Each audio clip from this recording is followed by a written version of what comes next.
എല്ലാവർക്കും വീണ്ടും ഒരു പുതിയ വീഡിയോയിലേക്ക് സ്വാഗതം. ഇത് നമ്മളൊരു വെറൈറ്റി ബ്രേക്ക്ഫാസ്റ്റിൻ്റെ റെസിപ്പിയാണ് പരിചയപ്പെടാൻ പോകുന്നത്. ഇത് തയ്യാറാക്കുന്നത് അരി കൊണ്ടാണ്. അരി അരച്ചിട്ട് അപ്പോൾ തന്നെ നമുക്കിത് റെഡിയാക്കി എടുക്കാൻ പറ്റും. ഇത് കഴിക്കാനാണെങ്കിൽ പ്രത്യേകിച്ച് കറികളുടെ ആവശ്യം ഒന്നും തന്നെയില്ല. നല്ല ഹെൽത്തിയും ടേസ്റ്റിയുമായിട്ടുള്ള ബ്രേക്ക്ഫാസ്റ്റാണ്. ഈ വീഡിയോ ഇഷ്ടമാകുകയാണെങ്കിൽ ഒന്ന് ലൈക്ക് ചെയ്യണം. അതുപോലെ ഫ്രണ്ട്സിനും റിലേറ്റീവ്സിനൊക്കെ ഒന്ന് ഷെയർ ചെയ്ത് കൊടുക്കുകയും ചെയ്യണം. ഞങ്ങളുടെ ചാനൽ സബ്സ്ക്രൈബ് ചെയ്യാത്ത കൂട്ടുകാർ ആരെങ്കിലും ഉണ്ടെങ്കിൽ ഒന്ന് സപ്പോർട്ട് ചെയ്യുകയും ചെയ്യണേ. പിന്നെ ആ ബെല്ലൈക്കൺ ഉണ്ടല്ലോ ഒന്ന് എനേബിൾ ചെയ്യാനും വീഡിയോ ഒന്ന് ഹൈപ്പ് ചെയ്ത് സപ്പോർട്ട് ചെയ്യാനും മറക്കരുത്. എങ്കിലും ഇതെങ്ങനെയാണ് തയ്യാറാക്കുന്നത് നമുക്ക് നോക്കാം. ഞാനിവിടെ 1.5 കപ്പ് പച്ചരി കുതിർത്തെടുത്തിട്ടുണ്ട്. തലേദിവസം രാത്രിയിൽ കുതിർത്ത് വെച്ചതാണിത് കേട്ടോ. നല്ലതായിട്ട് കഴുകിയതിന് ശേഷം കുതിർത്ത് വെച്ചിരുന്നതാണ്. ഇപ്പോൾ അതിലെ വെള്ളമൊക്കെ ഒന്ന് മാറ്റി വെച്ചിട്ടുണ്ട്. ഇത് നമുക്കൊരു മിക്സർ ജാറിലോട്ട് ഇട്ട് കൊടുക്കാം. കുറഞ്ഞതൊരു 3 മണിക്കൂറെങ്കിലും അരി കുതിർത്തെടുക്കണം കേട്ടോ. തലേന്ന് രാത്രി നമ്മൾ അരി കുതിർത്ത് വെക്കുകയാണെങ്കിൽ പിറ്റേ ദിവസം രാവിലത്തേക്ക് നമുക്കിത് ഉണ്ടാക്കിയെടുക്കാം.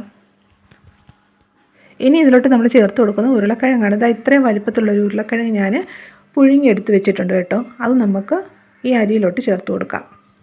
ഉരുളക്കിഴങ്ങ് പുഴുങ്ങിയെടുത്തിട്ട് അതിൻ്റെ തൊലിയൊക്കെ മാറ്റിയിട്ട് ഇട്ട് കൊടുക്കണം. ഇനി ഇതിലോട്ട് നമ്മൾ ചേർത്ത് കൊടുക്കുന്നത് ചെറിയൊരു കഷ്ണം ഇഞ്ചിയാണ്. ഇനി ഇതിലോട്ട് നമുക്ക് വെള്ളം ചേർത്ത് കൊടുക്കാം. ഞാനിപ്പോൾ ഇതിലോട്ട് 1.25 കപ്പ് വെള്ളമാണ് ചേർത്ത് കൊടുക്കുന്നത്.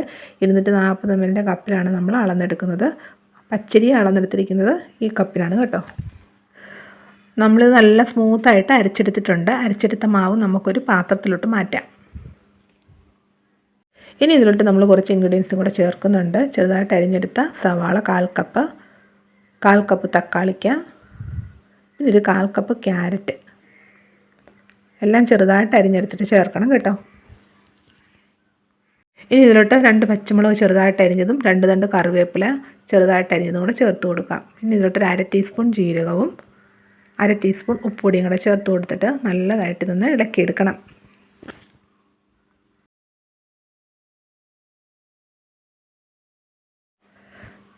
ഇതുപോലെ ഇത്രയും ലൂസായിട്ടുള്ളൊരു മാവ് വേണം തയ്യാറാക്കിയെടുക്കാൻ. ദോശമാവിൻ്റെയൊക്കെ പരുവത്തിലുള്ളൊരു മാവ് വേണം കേട്ടോ. ഇനി ഇതിലോട്ട് നമ്മൾ ഒരു ഇൻഗ്രീഡിയൻ്റ് കൂടെ ചേർക്കുന്നുണ്ട്. ബേക്കിംഗ് സോഡയാണ്. 2 നുള്ള ബേക്കിംഗ് സോഡയും കൂടെ ചേർത്ത് കൊടുക്കാം. അപ്പോൾ നമ്മുടെ അപ്പത്തിന് നല്ലൊരു സോഫ്റ്റ്നെസ് കിട്ടും. എന്നിട്ട് നല്ലതായിട്ട് നിന്ന് മിക്സ് ചെയ്യണം.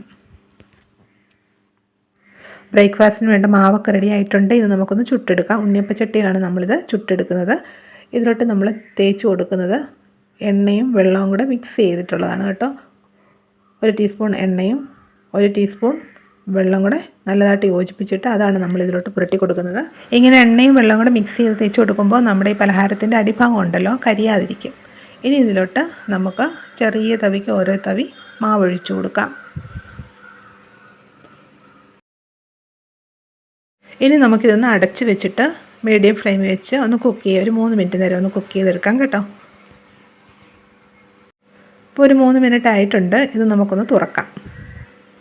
അപ്പോൾ ഇതൊന്ന് വെന്തിട്ടുണ്ട്. ഇതിനി ഒന്ന് തിരിച്ചിട്ട് കൊടുത്ത് മറു സൈഡും കൂടെ 1 മിനിറ്റ് നേരം ഒന്ന് വേവിച്ചെടുക്കണം. തിരിച്ചിട്ട് കൊടുത്തിട്ട് വീണ്ടും അടച്ച് വെക്കേണ്ട ആവശ്യമില്ല കേട്ടോ.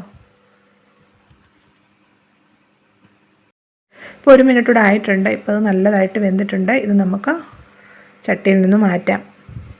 ഇതേ രീതിയിൽ ബാക്കിയുള്ളതെല്ലാം ഒന്ന് ചുട്ടെടുക്കണം. നല്ല സോഫ്റ്റും ടേസ്റ്റിയുമായിട്ടുള്ളൊരു പലഹാരമാണിത്. ഇത് കഴിക്കാൻ പ്രത്യേകിച്ച് കറികളുടെ ആവശ്യമൊന്നുമില്ല കേട്ടോ. വെജിറ്റബിൾസൊക്കെ കഴിക്കാൻ മടിയുള്ള കുട്ടികൾക്കൊക്കെ ആണെങ്കിൽ ഇതേ രീതിയിൽ ഉണ്ടാക്കി കൊടുത്താൽ നല്ലതാണ്. അവർ കഴിക്കുകയും ചെയ്യും. ഈ വീഡിയോ നിങ്ങൾക്ക് ഇഷ്ടമായെങ്കിൽ തീർച്ചയായിട്ടും ഒന്ന് ലൈക്ക് ചെയ്യണം. അതുപോലെ നിങ്ങളുടെ കൂട്ടുകാർക്കൊക്കെ ഒന്ന് ഷെയർ ചെയ്ത് കൊടുക്കണം. പിന്നെ ഞങ്ങളുടെ ചാനൽ സബ്സ്ക്രൈബ് ചെയ്യാത്തവരുണ്ടെങ്കിൽ ഒന്ന് സബ്സ്ക്രൈബ് സപ്പോർട്ട് ചെയ്യുകയും ചെയ്യണേ. വീണ്ടും ഇതുപോലെ പുതിയ വീഡിയോ ആയിട്ട് വരുന്നതായിരിക്കും. ബൈ.